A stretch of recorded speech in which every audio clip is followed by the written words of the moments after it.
इस साल captain Miller जैसी सक्सेसफुल फिल्म देने के बाद धनुष की फिल्म रायन रिलीज हो गई है और इस फिल्म में एक्टर ने बतौर डायरेक्टर कमबैक किया है।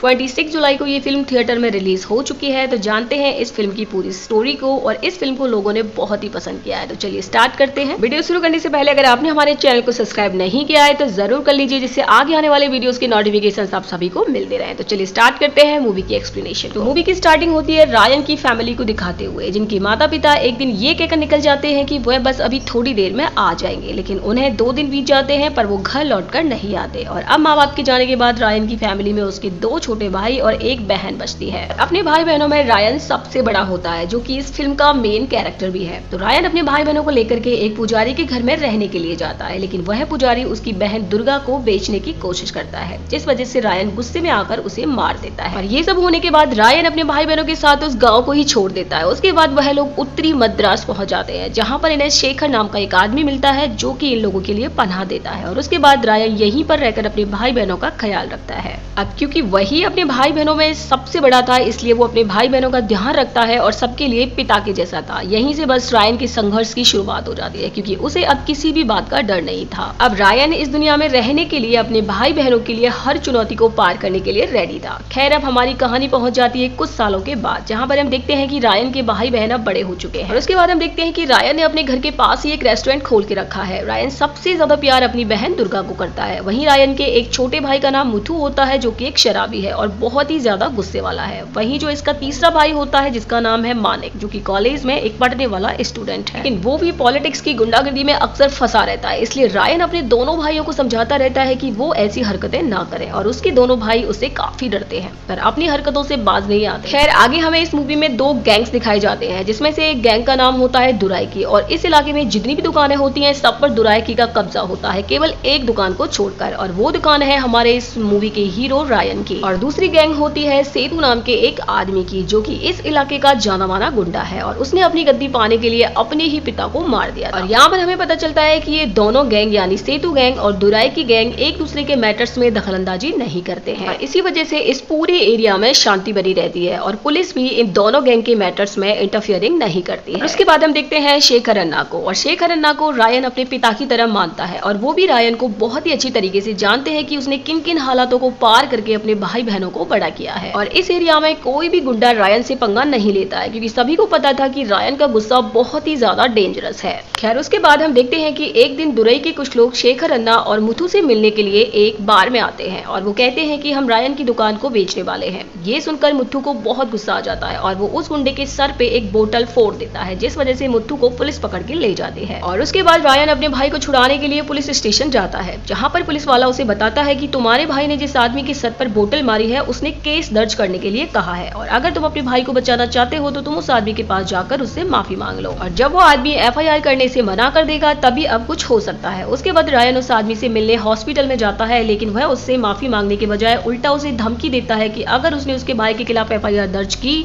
तो वो उसे जान से मार देगा। और ये सुनकर के वो आदमी बहुत ज्यादा डर जाता है और FIR दर्ज करने से मना कर देता है। अब पुलिस वाला जब रायन से पूछता है कि उसने उस आदमी को कैसे मनाया, तो वो उनसे झूठ बोलते हुए कहता है कि मैंने उनके सामने बहुत ही रिक्वेस्ट की, बहुत ही ज्यादा गिड़गिड़ाया, तब जाके उसने ये सब किया। और उसके बाद हमें पता चलता है कि जिस आदमी को रायन ने धमकी दी थी, वो असल में दुरई का आदमी है। और अब दुरई रायन को अपने पास बुलाता है और उससे कहता है कि अपने भाई को समझा ले, उसके हाथ पैर बहुत ज्यादा चलने लगे हैं, अगर ऐसा ही रहा तो उसके साथ कुछ भी बुरा हो सकता है। और उसकी बात सुनने के बाद रायन वापस घर आ जाता है और घर आने के बाद मुथु को समझाता है, क्योंकि गलती उसी की थी। आगे हम एक पुलिस अफसर को देखते हैं, जिसका नाम होता है सरगुना, और हाल ही में उसका यहाँ पर ट्रांसफर हुआ है और उसे पुलिस के जरिए सेतु गैंग और राय गैंग के बारे में सब कुछ अच्छे से पता चल जाता है। और वो इन दोनों गैंग का खात्मा करने के बारे में सोचता है, और वो सोचता है क्यों ना इन दोनों गैंगों के बीच में दरार डाल दी जाए, जिस वजह से ये दोनों गैंग एक दूसरे से लड़ मरेंगे और एक दूसरे को खत्म कर देंगे, और इस तरीके से ये इलाका गुंडों से आजाद हो जाएगा। आगे हम देखते हैं मुथु से एक लड़की प्यार करती है और वो उससे शादी करना चाहती है।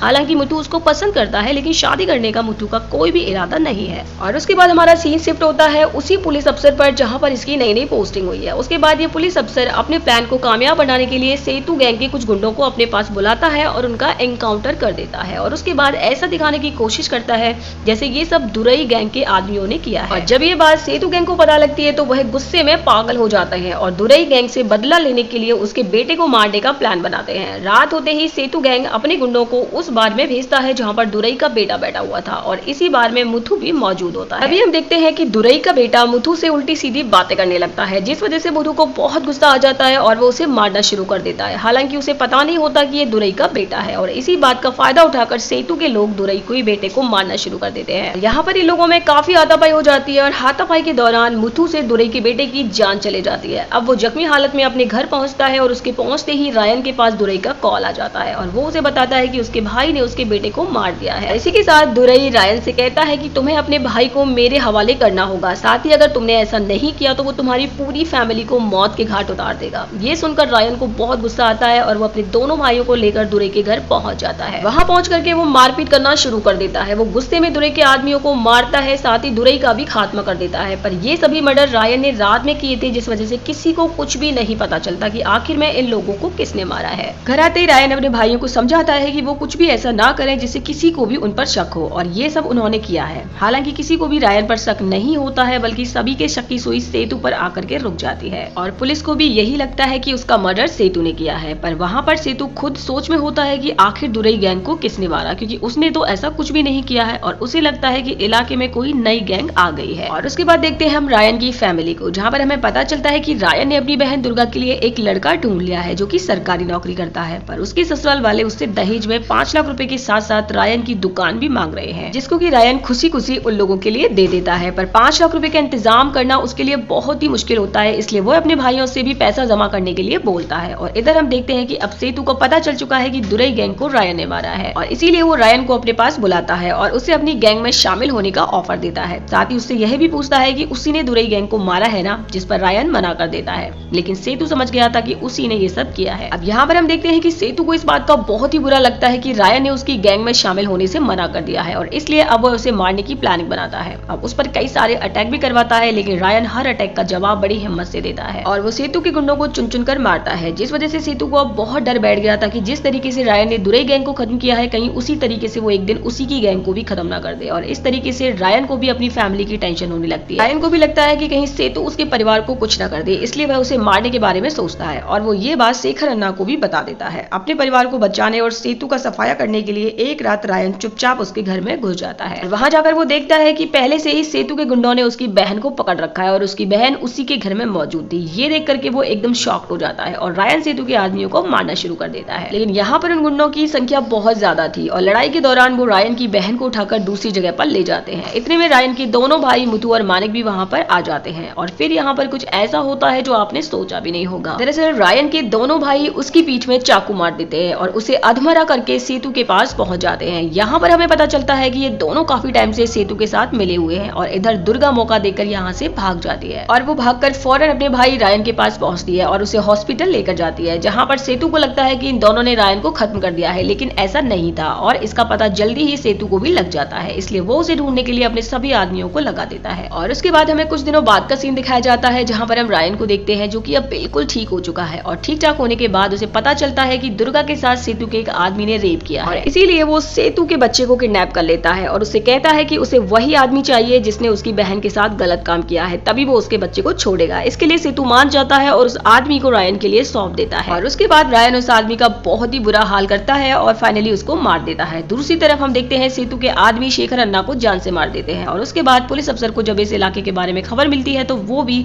सेटलमेंट करने के लिए रायन और सेतु को बुलाता है। यहाँ पर हम देखते हैं कि रायन के दोनों भाई भी मौजूद होते हैं और वो रो रो करके माफी मांगते हैं। फाइनली रायन उन्हें माफ कर देता है और सेटलमेंट में तय होता है कि ये दोनों अब शांति बना के रखेंगे और एक दूसरे के मामले में कभी भी दखलंदाजी नहीं करेंगे और ना ही लड़ेंगे और दोनों इस बात पर राजी भी हो जाते हैं। लेकिन सेतु के दिमाग में कुछ और ही चल रहा होता है और वो एक बड़े से जश्न में रायन को मारने का प्लान बनाता है और यही सोचते हुए एक रात वो बड़े से जश्न का इंतजाम करता है, जहाँ पर सेतु रायन को मारने के लिए अपने आदमियों को लगा देता है। यहाँ पर हमें पता चलता है कि सेतु के साथ मानिक और मुथु अभी भी दोनों मिले हुए थे जो कि रायन पर हमला कर देते हैं, लेकिन तभी दुर्गा अपने छोटे भाई मानिक को जख्मी कर देती है क्योंकि उसने रायन को धोखा दिया था। यह देखकर रायन दुर्गा को ऑटो से घर भेज देता है। फिर क्या था, दुर्गा के जाने के बाद सेतु और उसमें जंग शुरू हो जाती है। रायन एकदम एक एक करके सेतु के सभी आदमियों को ठिकाने लगा देता है और अपने भाई मुथु और मानिक के साथ सेतु को भी मौत के घाट उतार देता है। और यहाँ पर हमें पता चलता है कि यह सब पुलिस अफसर का प्लान जो पहले ही रायन को यह समझा देता है कि अगर तुम सेतु को मार देते हो तो तुम सभी सजाओं से आजाद हो जाओगे और फिर इस जगह को छोड़कर कहीं और चले जाओगे। दरअसल इसमें भी पुलिस वाले की एक चाल थी और वो पुलिस वाला रायन को भी मारना चाहता था और यह बात पहले से ही रायन को पता चल चुकी थी और इसीलिए वो पुलिस को बिना बताए अपनी बहन के साथ इस जगह को छोड़कर जाने लगता है। और तभी रास्ते में उसे पता चलता है कि मुथु ने उस लड़की से शादी कर ली थी और उसका एक बच्चा भी है जिसे अब मुथु की पत्नी रखना नहीं चाहती है और इसलिए रायन उस बच्चे को भी अपने साथ ले जाता है। और इसी के साथ ये मूवी यहाँ पर खत्म हो जाती है। तो दोस्तों इस मूवी को काफी पसंद किया गया है और आप मुझे कमेंट सेक्शन में जाकर के जरूर बताना कि आपको ये वीडियो कैसा लगा। और वीडियो अच्छा लगा है तो लाइक शेयर सब्सक्राइब जरूर कीजिएगा। मिलते हैं नेक्स्ट वीडियो में नई मूवी के साथ, तब तक के लिए बाय बाय।